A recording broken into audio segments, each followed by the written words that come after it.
Hi folks, I'm Alan Watt and this is Cutting Through the Matrix on the 27th of April 2014.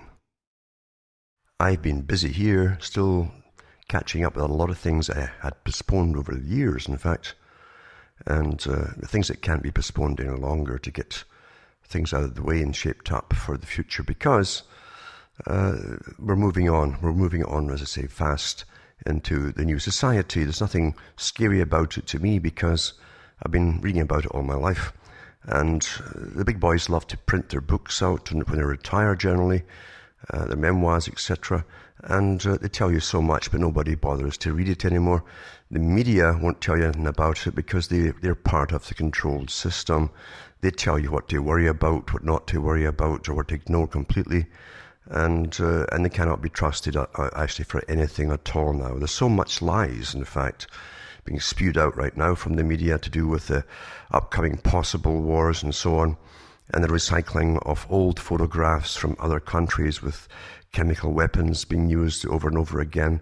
So many cons have pulled in the past, you could never ever trust them, ever again.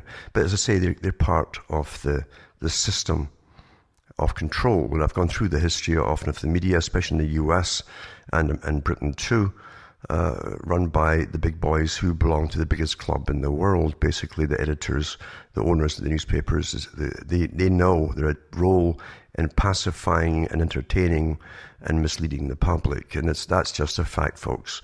News has nothing to do with truth. Never forget that. News has nothing to do with truth. The truth is hard to find out in your own personal lives with those around you, never mind trying to get it from people with political agendas or geopolitical agendas and so on.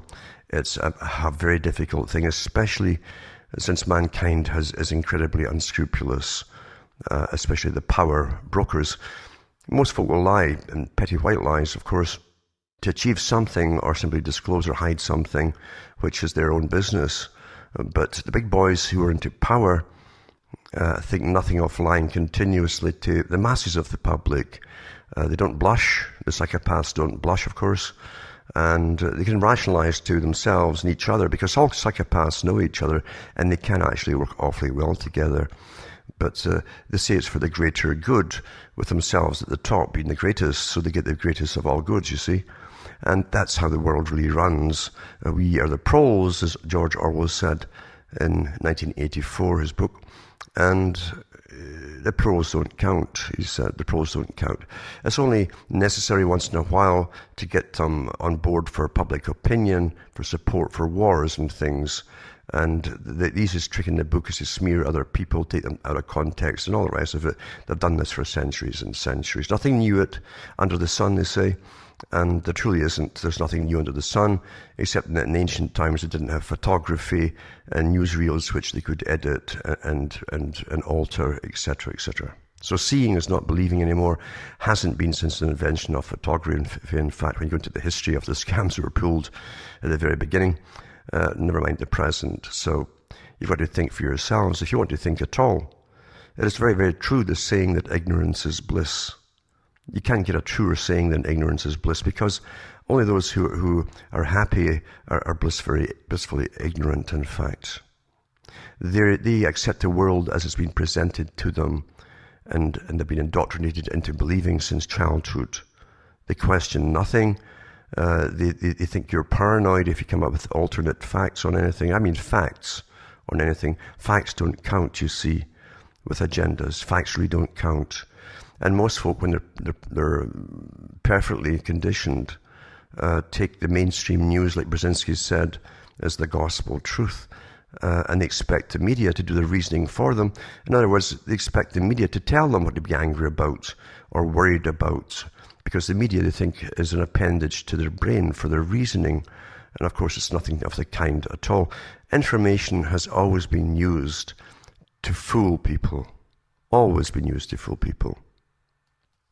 So much so that if you have a very strong opinion on something in these days, you might be a useful idiot without knowing it. You've all had experience, I'm sure, of trying to, what the popular term today is, wake up, which is the wrong term to use.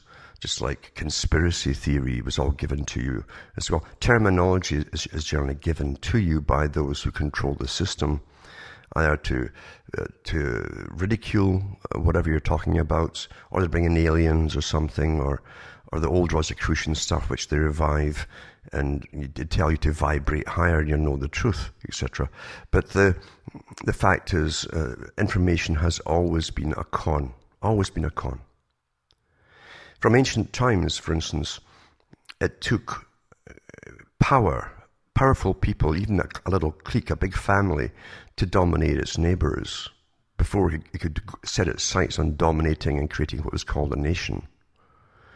And it's very difficult to do with a big family because generally you're up against a much bigger population who will fight back. And big armies, if you've got a big army to protect you and defend you, to make sure you stay in power, to conquer more territory for your own family, as kings and queens did, you need other things to back you up. You need, number one, money. Without money, folk go home. The army dissolves. It can only carry what it can plunder, and it go home. With the invention of money, that was the key to all powers from then to the present time. Not military might. Money buys military might. Money gets countries into debt. Countries in debt will do what they're told by the big bankers they owe the money to, because the bankers control the world. This is very simple. They control all monies in the planet. There's no mystery of money at all. It's an elaborate con, and it's been used for thousands of years for this purpose. But you also need generally a religion to back it up too. And in ancient times, pre-Christian times, we saw the different religious groups from Egypt onwards who would back up the Pharaoh and keep the people in their place through fear and terror of all-seeing eyes, etc., or the eye in the sky of the deity, that kind of thing. It's very easy to do once you get the ball rolling, and it's much easier to do too if you can back it up with a paid military where you've got cash to pay them, and you give them extra privileges, because with money you can buy prostitutes, you can buy whatever you want. Money is the key to all power. Some people always focus every generation on the military power. The military power is subordinate to the economic power that rules them all, including the nations. So very early on in human existence, those who discovered the power of money naturally monopolized for themselves the ability to create the money.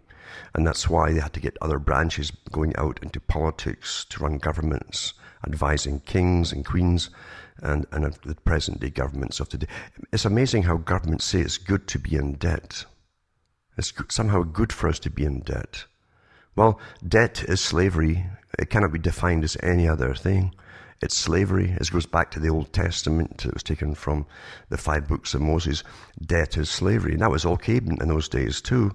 If you put yourself into financial debt, then your children, your offspring born into the debt were also owned by the master who owned you. Nothing much has changed. Today we call it citizenship. And we find that the citizenship is really a battle to see who has the right to tax you. Because you're a productive unit, you see, you're an economic unit. And this has always been understood by the con men who manage money. And today, of course, it's backed by nothing anyway, which certainly takes a leap of faith. So they're very religious at the top with a leap of faith. But they find as long as the public accept this faith thing, then they can keep giving us pieces of paper. And this makes everything go round, but a lot of it is taken off you through taxes to keep another massive bureaucracy above you going. Because without the bureaucracies, you see, the money couldn't be passed on. The big cut of it couldn't be, and believe you me, it's a huge cut even the bureaucrats get, but they couldn't put the biggest cuts back to the masters of the banks. Because the big banks, are international money lenders, and some of them, by the way, are not even banks. The international money lenders are not even banks. They don't have branches across the world or anything like that. But they are the big money lenders, and they're often families. And they run the world. They have to be pulled in when big meetings go on for government to discuss the debt. We want to go to war with these folk. Can we afford it? Then the bankers look to see what they can get out of it, of course, which is always to do with interest and compound interest over time and how much they'll project into the future according to how much is going to get borrowed to keep this war going once it's started. and supply, etc. It's great business. Because mankind truly, and when it comes to those who rule in power, it's not very nice at all. It's never been very nice. The history of the world has been one of slaughter. Slaughter. The history books, remember, were often written by those around kings and queens, or ancient Caesars and so on, in ancient Rome. And they had to write this stuff at the time to suit the guy who was the top honcho, at least the representative of the top honcho, because even behind them there were the bankers, by the way, and who also collected the taxes. They were given the right to collect taxes off the general public. It's called tax farming. By the king, queen, or pharaoh, whoever happens to be, in order to pay off the debt of the money that the king was borrowing, or nobility or aristocracy, to spoil themselves in their lavish lifestyles, and they gave the right to tax the peasants to the tax farmers. Today they don't bother. They've got even better front. They use the government to collect the taxes themselves to pay off debts and so on, national debts, to the bankers. So the bankers that hide behind the scenes are kept out of the picture, and we just despise what we think is the taxation agencies. Plus, it saves the bankers sending out their tax farmers too. It saves them money. They can use the governments to do it for them. So it's all to do with how you perceive things. Perception management is as old as the hills, as they say. And that's an awful long old hill there. So we're living in a very predatory system. It's always been that way, as I say. Those who seek power are the top predators. They've got a polished art today, polished surface of respectability through the PR machines that run the media for us. But at heart, they're just the same power-hungry fiends that have turned armies loose on their own publics in ages gone by, over and over again. We never seem to learn. We seem to think somehow, we've fallen for this thing called progress. No one ever defines what progress means. But there is an agenda here, by the way, a very old agenda. And whenever they say progress, they're talking about their own agenda, world domination, etc., but a new system as well, and an eventual drastic reduction of populations, right into the genetic cloning of new slaves down the road, to serve the elite, you see. And all of that's called progress. And we're told you can't stop progress. And we learn to part this stuff since from childhood. You can't stop progress. Another one is, the only thing you can be sure of is death and taxes. So you become acclimatized to what is an inevitability, you see. A fatalistic outlook that nothing can ever be done. And this has all been taught to you by the predators who control you. Sad thing to imagine. Now, normal folk can't get into the headspace of the psychopaths. And they have big, huge world clubs, the psychopaths, including the banking clubs and so on. And we can't get into their headspace because you are not that way, you see. You're more human in your emotions and your reactions, your dealings with others. Those at the top don't have those, they call it impediments. The human emotion of having empathy towards other people, especially ones of lower status. We're called the masses, the herd, the unwashed masses, etc. This is what they call us, in fact. But when they go on television with their PR stuff and a little bit of acting, which all politicians now pay money to get basic deportment and acting, and it's paid for by the taxpayers now, but it's an expense, so they can con you better and how to present their con jobs over to you, you see. Now, it's also a truism in politics that you can't please all of the people all of the time. So they don't intend to, but they try to please as many as they possibly can by saying the things which are unquestioned by the masses. Very simple things. Election time is unemployment, education. It's just a mantra they go through. And that means that they feel your pain. In other words, the topics which are important to you, they at least recognize on the surface. But mind you, these are born liars. They're telling you this stuff. They feel nothing for you, and they want to enrich themselves and have money for their own progeny to go off it in the future, living awfully well off of you, because the history of the world is one of slavery, and Charles Galton Darwin said it. in his book, The Next Million Years. He says there's always been slavery in one form or another, and we are in the process of creating a more sophisticated form of slavery. And what he meant was, is the system you're in today, you don't know you are a slave. Ask people what they worry about. What do they worry about? Money. Most divorces start off with in the lower classes especially, they get hit first, over fighting over money for basic essentials. You can't have a harmony when you're fighting and squabbling over bare essentials because you're both terrified, the male and the female, the children, the whole thing. Everyone's terrified of being evicted, whatever it happens to be, is fear, fear, fear is promoted. But that also goes all the way up the ladder too, because most classes live to the outputs of their income. And the middle classes want to emulate the higher classes, and so they're up to eyeballs in debt too. So they have as much arguing going on as well. So no one's really happy in the system of money because there's no level of say happiness. There's no happiness scale. And you say, well, we reached it today. I don't want to go any further than this. I've got enough money coming in. Because money is an elastic thing. You don't control it. Someone else stretches it when it suits them.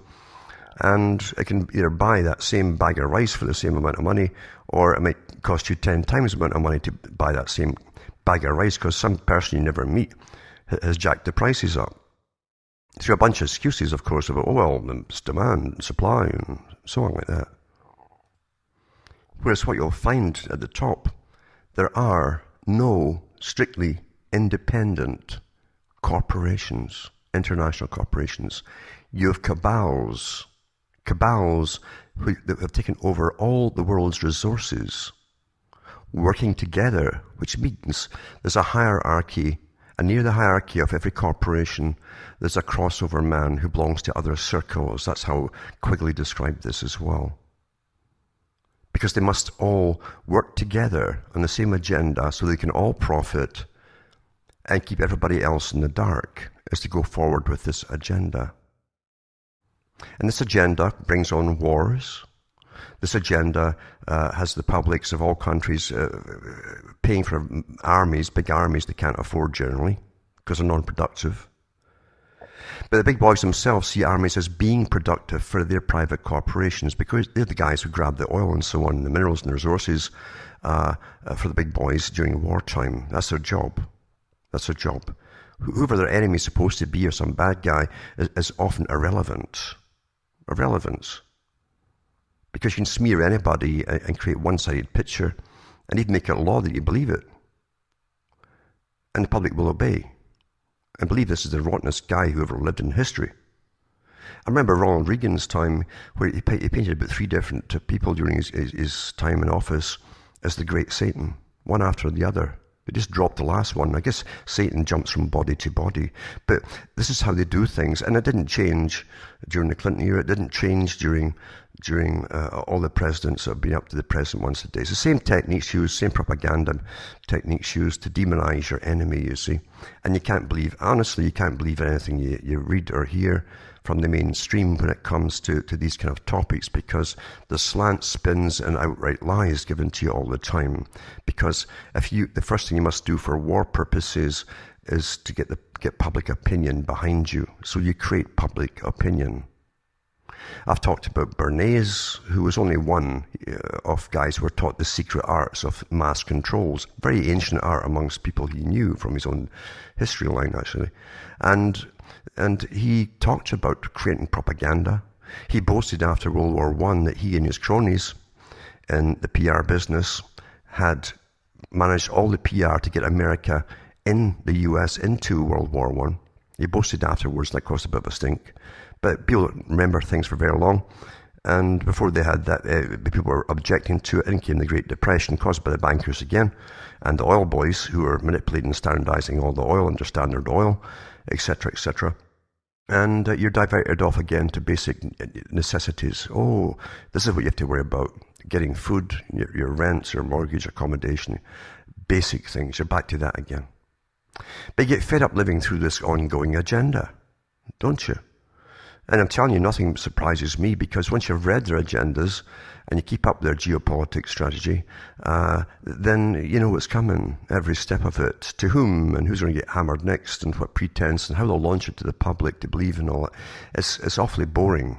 It gets awfully boring knowing what they plan to do, how they'll manage the public's minds and so on. It's sad, isn't it? Very sad. But even alternate news too gets caught up in this, because a lot of them, not all of them, but some of them are really fake. I've read some of the articles that have come out, and I understand how spins are created, and some of them even take up things from mainstream who are demonizing somebody, and they alter it. They alter it to make the guy really, really nasty. And when it's found out that some major media altered some interview, they don't retract their story. That's a giveaway. They don't retract it and say, oops, sorry about that. So everything is a war of words. War of words. That's why in the old Hebrew writings they talked about, in the beginning God spoke the worlds, the realities into existence. Spoke, the spoken word, you see. And it used to surprise me as a child, right? I used to really dig into the meanings of things and why this word was so important. And in the New Testament, you find that in the beginning was the Word. You see, the Word. Now we have the lost word in Freemason and all this kind of stuff. It's all connected, you see, the words. Now, words today are neurolinguistics, also called psycholinguistics. Words are used to perfection because with an authoritative figure, using the right sequence of words, and a whole process from A to B to wherever, to the end of his spiel, then he must bring you to a desired conclusion. Most folk accept the conclusion as their own. It never occurs to them they're being lied to. It doesn't occur to them they're being led to this belief and this opinion. But you've met them all in the streets. You'll never meet so many opinionated people as the average Joe. You'll never meet them because they have an ego. Number one, they have an ego. And if they haven't heard something from the mainstream, it cannot be true or it can't be important. Regardless of the evidence you give them, it doesn't really matter to them. They'll give you that knowing smile like, yeah, sure. And they're quite happy in their ignorance. They think they're informed. Don't get me wrong. They think they're informed. I mean, you see, who should be paranoid once you're born into the system? If you're paranoid into it and think that people are there to use your minds and create your opinion and basically use you, that creates a paranoia naturally, because you're taught, who would want to do that? Well, guess what? All governmental systems have always wanted to do that, and they do it. Quite simple. Quite simple. So the art of controlling masses goes back thousands and thousands of years. And it's a science. A science has never been lost at any time down through history. And it's always been taught to the select few, you see. And they in turn work for their masters who run the money system, which is a great con job. When you have to go to university to get a degree in economics to add things and subtract things, there's something wrong with it, because it should be so simple. And there is something wrong with it. It's cons. It's called conology. Conology. And we're brought up with a perfect art today of conology.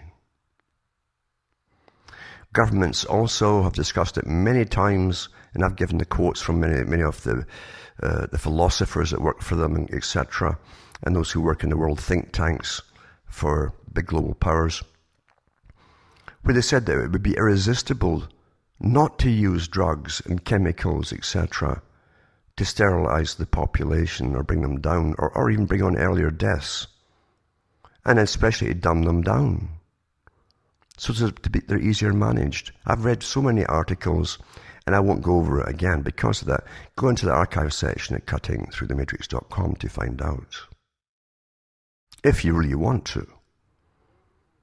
Most folk don't really want this kind of stuff, you see. They want what they think is, it's an amazing technique too.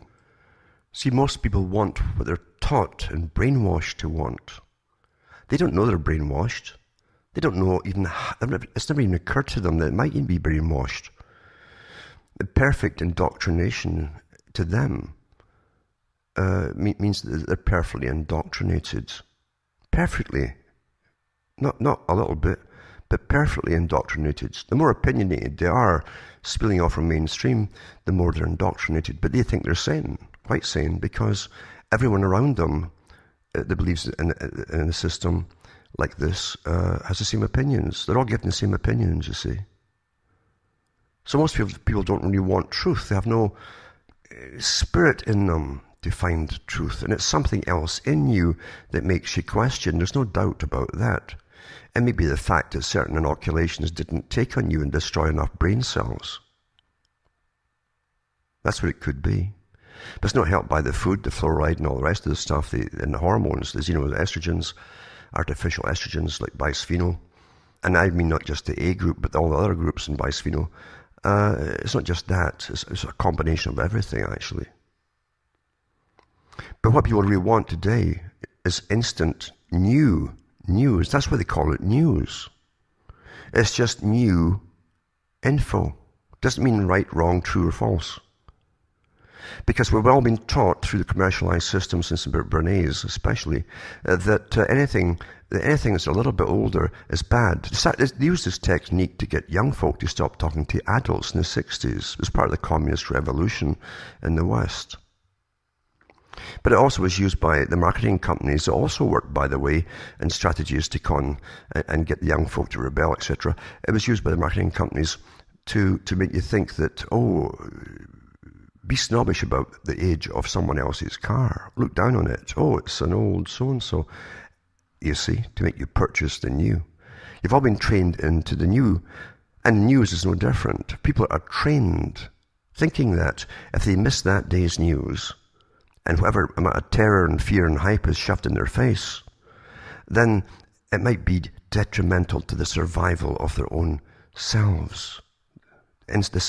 Like the media is going to tell you the day there's going to be a grand apocalypse or something. You really think so? Keep tuning in. See, fear is a great immobilizer. It's also the technique that's used to make people comply, obey. When you're fearful, you cannot think logically. When you're fearful, you're scared of everything. Everything. And fear grows like a cancer. You start becoming afraid of everything around you. And it's used as a weapon against you by those who understand perfectly well what they're doing. If you do, for instance, a radio talk, and I've done lots and lots of them, I'm doing lots more, by the way, you don't want to throw out 100 different things at the public. And each one, they're helpless to change. So if they're getting that thrown in their faces every day through fear, hype, and so on, what's the purpose of it? The purpose is in itself. The medium is the message, as McLuhan said. It's to terrify you, and it makes you dysfunctional. It's just like watching a horror movie. I've gone into the techniques of neuroscience and so on, and behaviorism, and how they've studied us like no insect on the planet. We're the most studied species. And not just recently. Ancient stuff. Ancient stuff. And fearful people stop believing in their own common sense. They stop believing in themselves. They look to those throwing out the fear to save them, like a messiah. It's a fantastic thing that happens psychologically with them. Well understood. Used to the maximum during real warfare periods as strategy. Because as the public become more and more fearful and terrified, they look to either a supernatural creator to step in and help and stop it all, make the bad world go away, or else they turn to the politicians and say, please save us.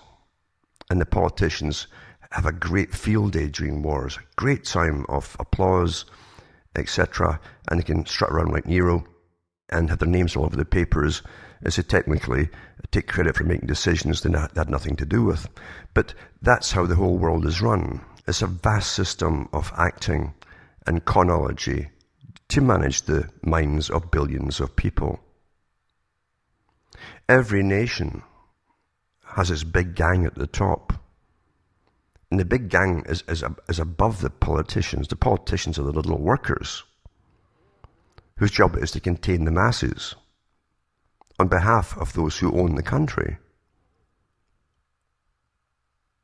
And when you have wars, it's nothing to do with us against them. Our nation, you get the flag out, see the brainwashing, you think that little flag is you, And away you go, because you're brainwashed, and you fight those guys with their other flag over there, who've been brainwashed and believing theirs is the right flag and all that. And after it's all done and gone, whoever's won, you see, the big corporations that are behind it all and own basically the governments, and of course the bankers behind that too, snap up just like they did in Iraq, all the damned oil fields, for instance. In Africa, they're snapping up all. There's gold, diamonds, for God's sake. There's uranium, really high-grade quality uranium all through different parts of Africa, the Congo, etc. And all these natural resources big boys want for themselves.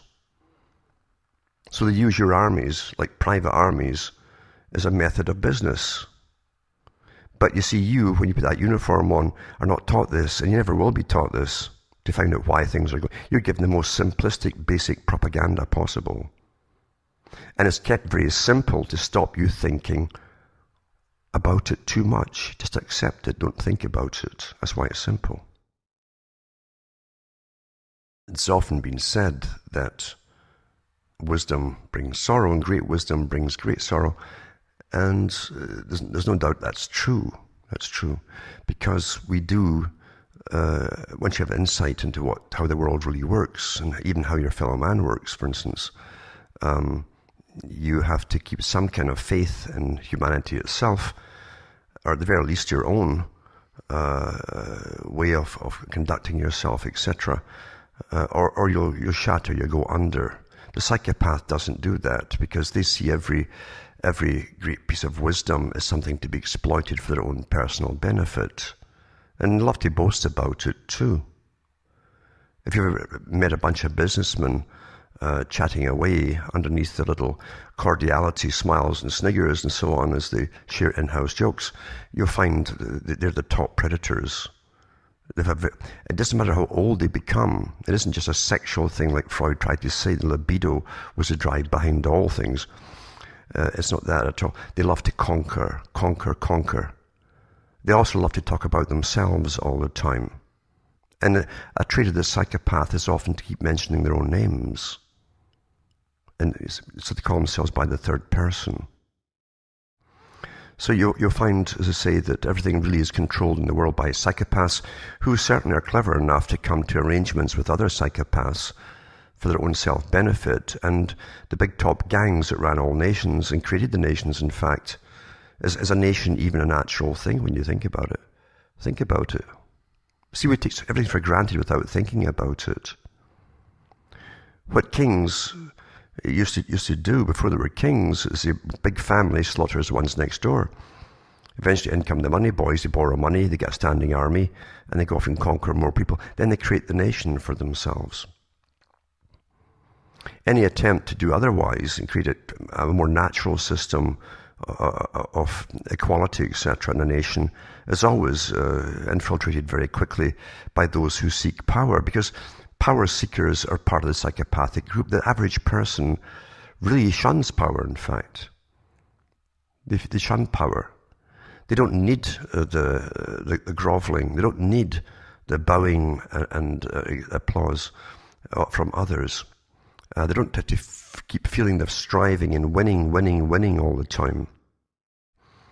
But the big players, regardless of their age, just like pedophiles, by the way, which is linked together, they don't stop their bizarre behavior. It's with them till they die.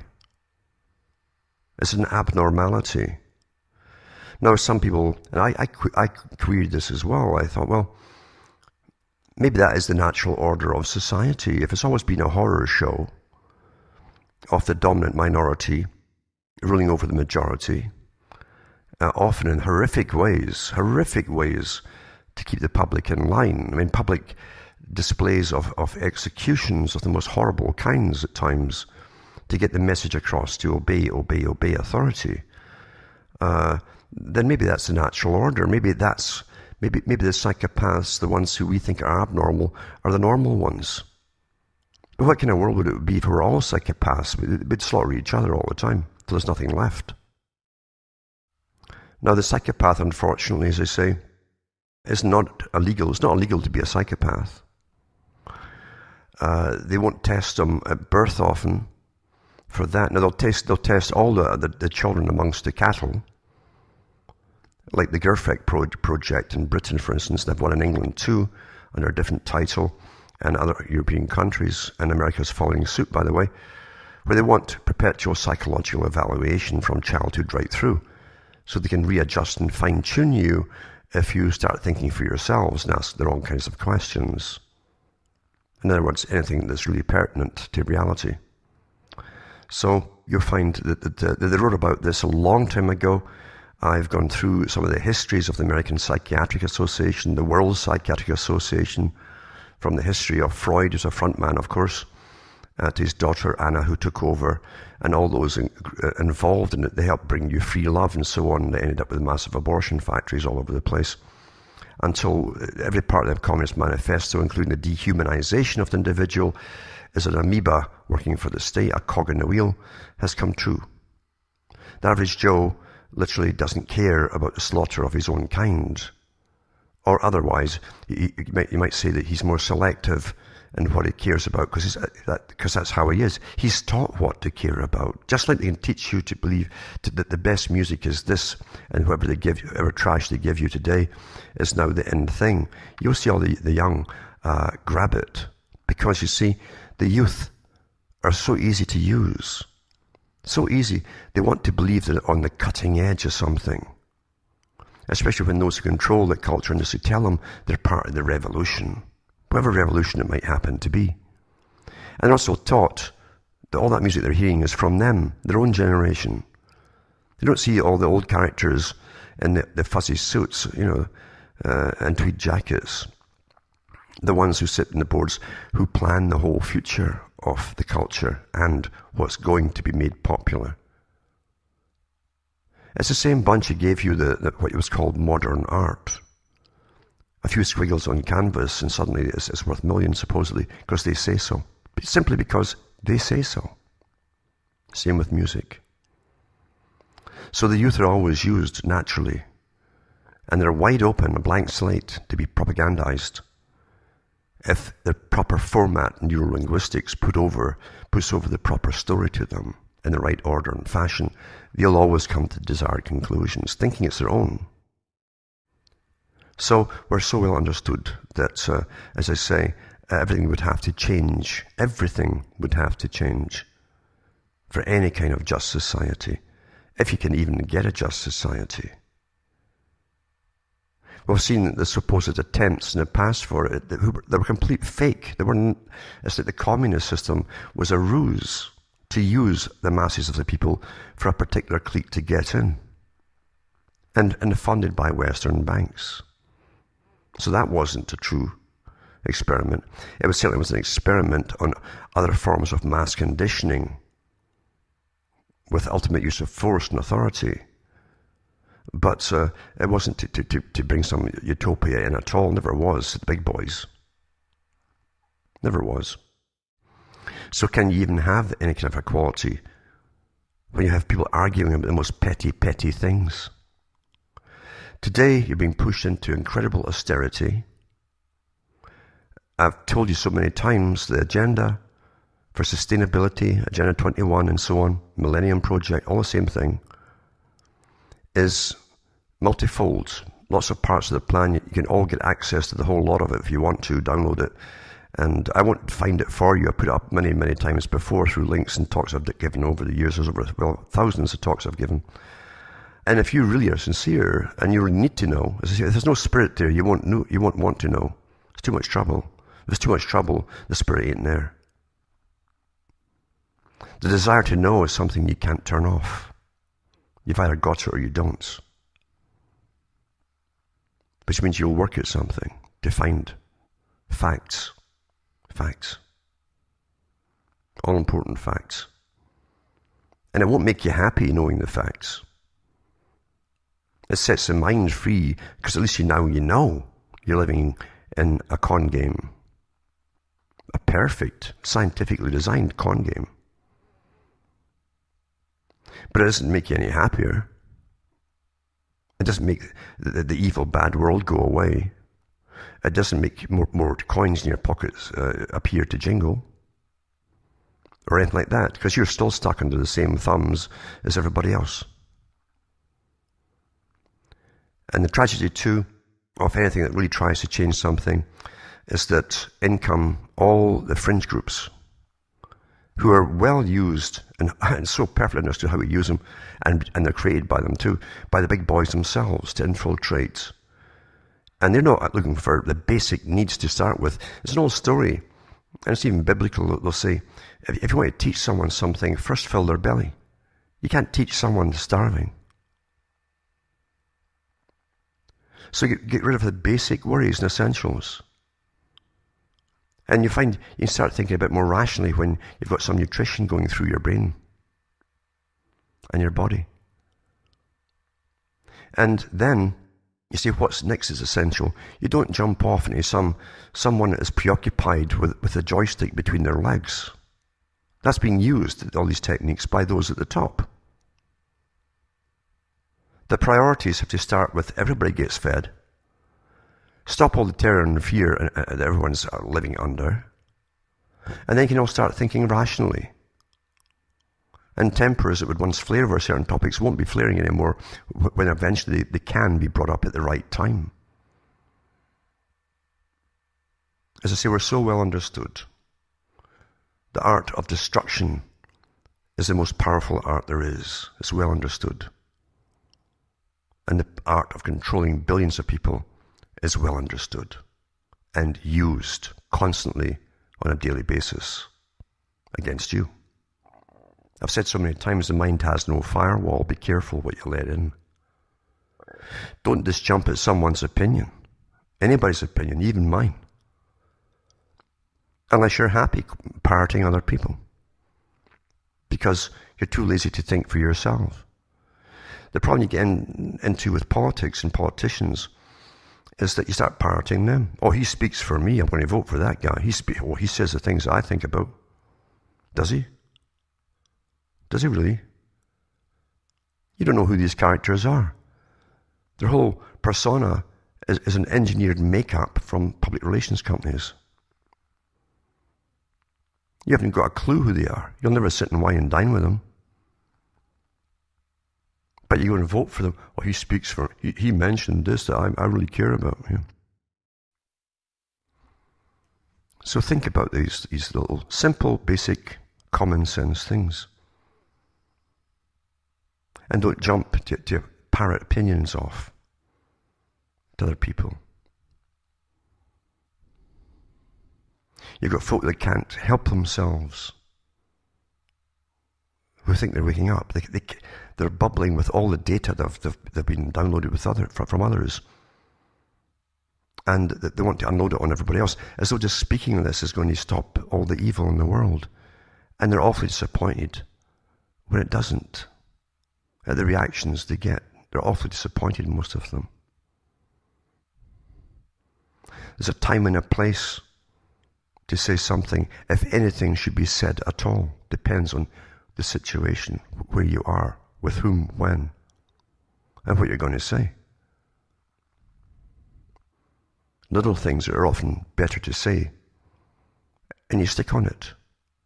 If you want to try, that's all that is. You'll know right away if there's any point in saying anything. So mention one thing that will affect that person personally. Those who say and walk away live to speak another day. Don't just unload them with a torrent of terrifying stuff like a nutcase. And that's what the big boys count on. That's why they give you stuff that's fear-based to hype and parrot, by the way. Because no one's going to listen to a raving lunatic. It turns them off. It's like someone selling their version of religion to you. So be very careful. Be very, very careful. Think for yourself. I've always said think for yourself. Always said that. You got to think for yourself. And question things. Question even the topics that you think any side you're following is giving you. And ask why they're giving you these topics. These particular topics. As far as the world goes, you're living through an agenda. It's easy to find out what the agenda is. The big boys write about it in advance. I mentioned Brzezinski many times, top geopolitician, guys who strategize on how to take down countries, how to overthrow countries, how to put their own puppet governments in, etc. Not for your country, although they'll use you like a private business and your armaments and all the rest of it, but for the clique who dominate the world, with their vision of their worlds being the naturally superior, who go off into the future with their own progeny take over. Think about it all. Think about it all. The whys of things. And why this or that is made popular. For you to parrot. I've said, Brzezinski said too, that eventually the public will be unable to reason for themselves. That was in his book, Between Two Ages, written in the 1970s. They'll expect the media to do their thinking and reasoning for them. They have. They have. Don't take it as a personal challenge. That it's your job to go out and see the perfectly conditioned and deprogram them. You'll ruin yourself in the process and isolate yourself. And you'll gain nothing from it. You can only tell people who ask particular questions.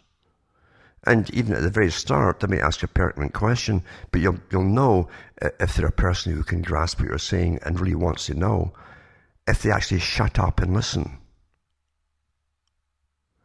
If they ask the question and then talk over you with their opinions about it, when you try to reply, you're not talking to a person you're going to help. You're unable to do so. In the ancient mystery schools, they had vows of silence long before Christianity. Because the whole point was to learn and look and listen. The Freemasons use that too in English Lodge still today. And the point of it is, if you truly are wanting to learn, shut up and listen. And sometimes it's best not to even ask questions. Let the person doing the talking do their talking. Many of the questions that you'll feel like interrupting to ask will be answered if you let them talk. But today we live in instant answers, bits and bytes of information the average person carries. They want drive-through coffees and drive-through answers. Make it short, I don't have the time. Such a person doesn't want to be educated, folks. And that's why you can only educate classes of people who really are selected for their ability to really listen and to have that drive, spirit in them that helps them understand. And you don't have to tell them to listen, they'll do it automatically. Automatically. And if you're telling them something they can't accept, that's fine. They can then say, oh, this is conning me, or this is fooling me, or something's wrong, or 90% of this is good, but this last 10% doesn't seem to fit right. Go by your instinct, because that's generally true. Generally true, folks. But do you really think there's such a powerful system that's brought us into this stage of world-type governance, as they're calling it right now? Do you really think, with all the untold finances that they have, countless finances, they don't have enough folk to go around and counter everything that's been done? Of course they do. I've gone through some of the history of spying, internal spying, in countries like England, but from the Middle Ages, right up to the 1800s, into the early 1900s, where thousands of folk were employed to spy on folk living in places just like London, to listen to gossip, to go around the coffee shops and the tea shops and the bars. Listen to gossip. Lawrence, the so-called Lawrence of Arabia, that was his job to do as well. They sent him abroad to go to the Arabian countries. And he was financed with other spies to start up newspapers and then put topics in to affect the points of view, the memes you put out there, the themes and memes, to get them all talking about things. And then they hired lots and lots of people to go around these bazaars and listen to their conversation, to see if they were going along the desired way of thinking, were they discussing these topics, were they taking the proper downloads of opinions from them, etc. Ancient arts. And today, somehow you think you're living where honest voices proliferate the internet or the airwaves or whatever it happens to be. And if they say something that you agree with, then everything else they say must be true.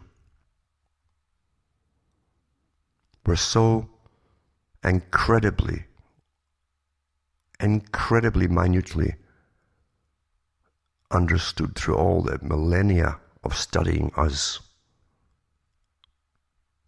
It's just incredible. Power never, ever relaxes.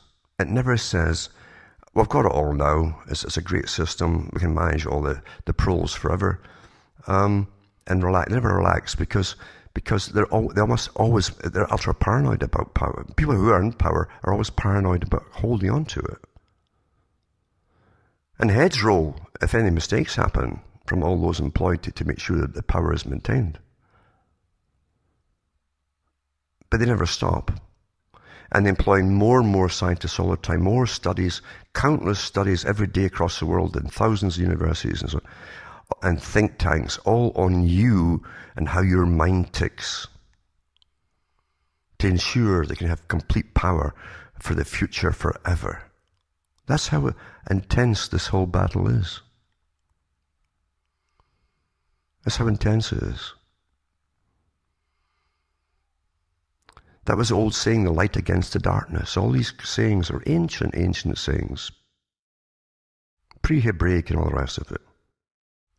And that the power elites who dominate your reality and give you your reality are always out to smash any light that shines through the chinks.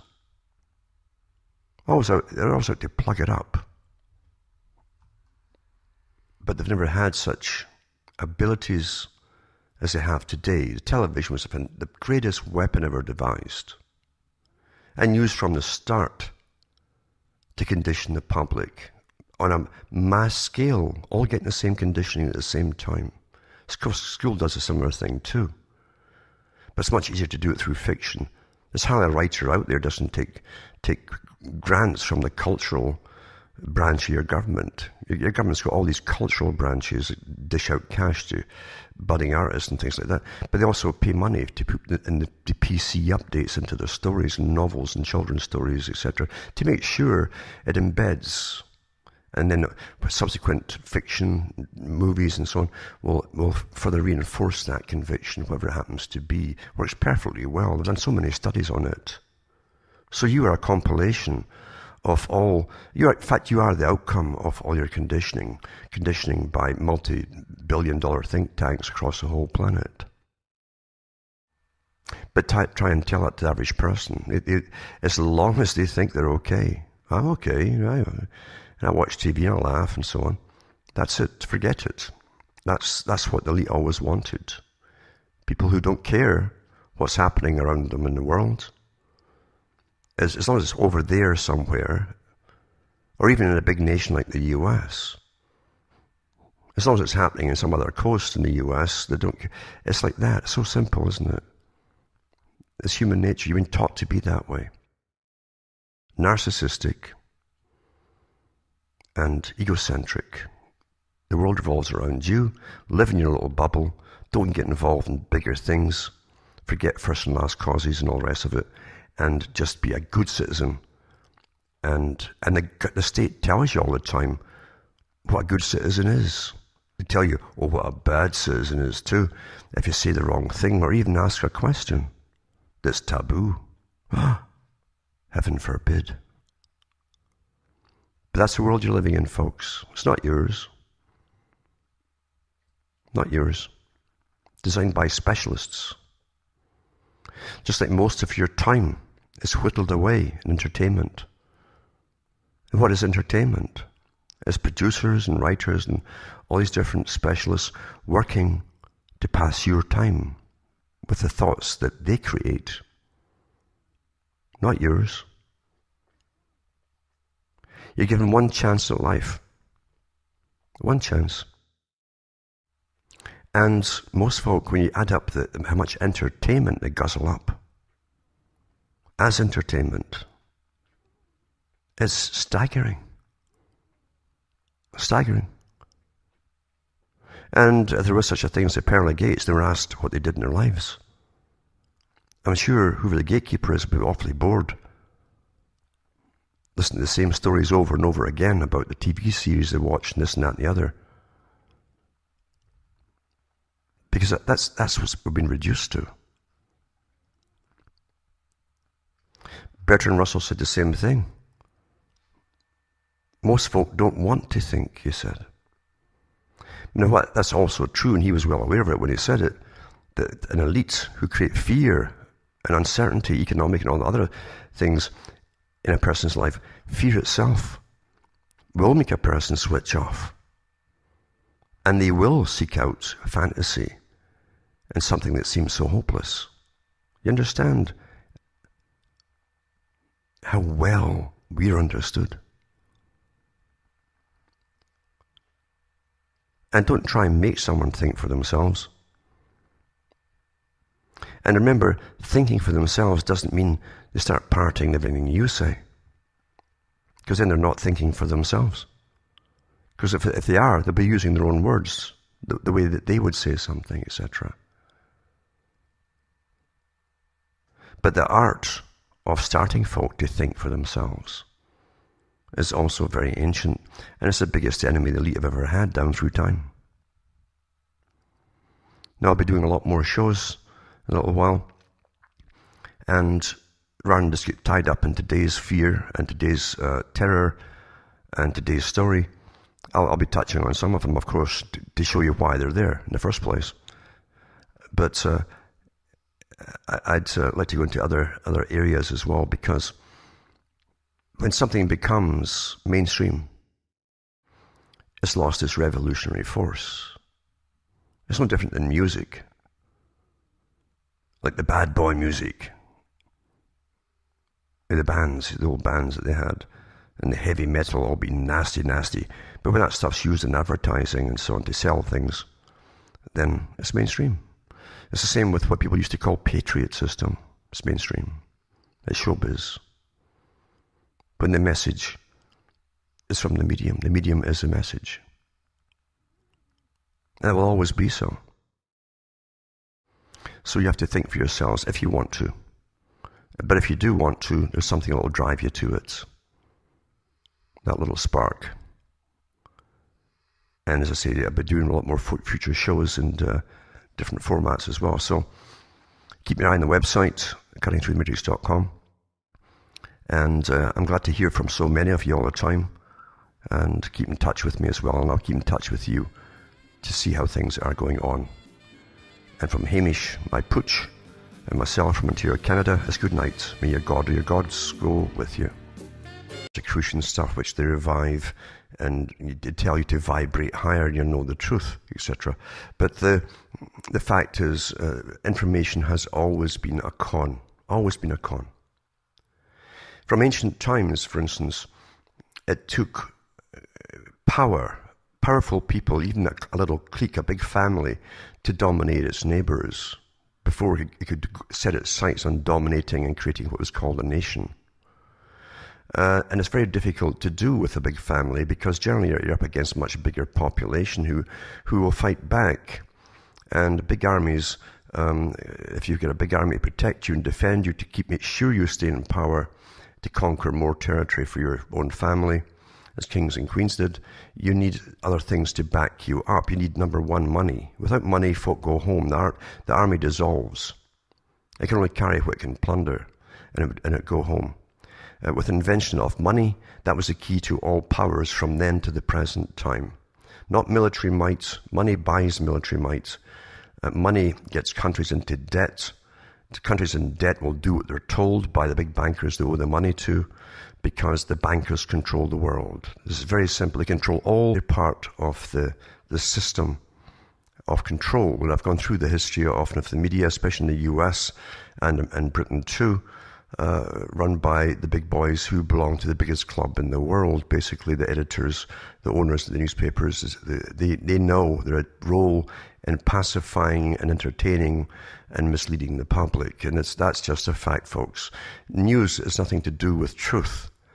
Never forget that. News has nothing to do with truth. The truth is hard to find out in your own personal lives with those around you. Never mind trying to get it from people with political agendas or geopolitical agendas and so on. It's a very difficult thing, especially since mankind is incredibly unscrupulous, especially the power brokers.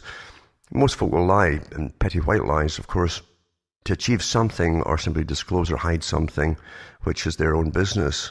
But the big boys who are into power think nothing of lying continuously to the masses of the public. They don't blush. The psychopaths don't blush, of course. And they can rationalize to themselves and each other, because all psychopaths know each other and they can actually work awfully well together. But childhood, they question nothing. They think you're paranoid if you come up with alternate facts on anything. I mean facts on anything. Facts don't count, you see, with agendas. Facts really don't count. And most folk, when they're perfectly conditioned, take the mainstream news, like Brzezinski said, as the gospel truth. And they expect the media to do the reasoning for them. In other words, they expect the media to tell them what to be angry about or worried about, because the media, they think, is an appendage to their brain for their reasoning. And of course, it's nothing of the kind at all. Information has always been used to fool people. Always been used to fool people. So much so that if you have a very strong opinion on something in these days, you might be a useful idiot without knowing it. You've all had experience, I'm sure, of trying to, what the popular term today is, wake up, which is the wrong term to use. Just like conspiracy theory was all given to you as well. Terminology is generally given to you by those who control the system, either to ridicule whatever you're talking about, or to bring in aliens or something, or the old ones. They say it's for the greater good, with themselves at the top being the greatest, so they get the greatest of all goods, you see. And that's how the world really runs. We are the proles, as George Orwell said in 1984, his book. And the pros don't count, he said. The pros don't count. It's only necessary once in a while to get them on board for public opinion, for support for wars and things. And the easiest trick in the book is to smear other people, take them out of context and all the rest of it. They've done this for centuries and centuries. Nothing new under the sun, they say. And there truly isn't. There's nothing new under the sun, except that in ancient times they didn't have photography and newsreels which they could edit and alter, etc., etc. So seeing is not believing anymore. Hasn't been since the invention of photography. In fact, when you go into the history of the scams that were pulled at the very beginning, never mind the present. So you've got to think for yourselves, if you want to think at all. It is very, very true, the saying that ignorance is bliss. You can't get a truer saying than ignorance is bliss, because only those who are happy are blissfully ignorant, in fact. They accept the world as it's been presented to them, and they've been indoctrinated into believing since. Hi folks, I'm Alan Watt, and this is Cutting Through the Matrix on the 27th of April 2014. I've been busy here, still catching up with a lot of things I had postponed over the years, in fact, and things that can't be postponed any longer to get things out of the way and shaped up for the future, because we're moving on. We're moving on, as I say, fast into the new society. There's nothing scary about it to me because I've been reading about it all my life. And the big boys love to print their books out when they retire, generally, their memoirs, etc. And they tell you so much, but nobody bothers to read it anymore. The media won't tell you anything about it because they're part of the controlled system. They tell you what to worry about, what not to worry about, or what to ignore completely.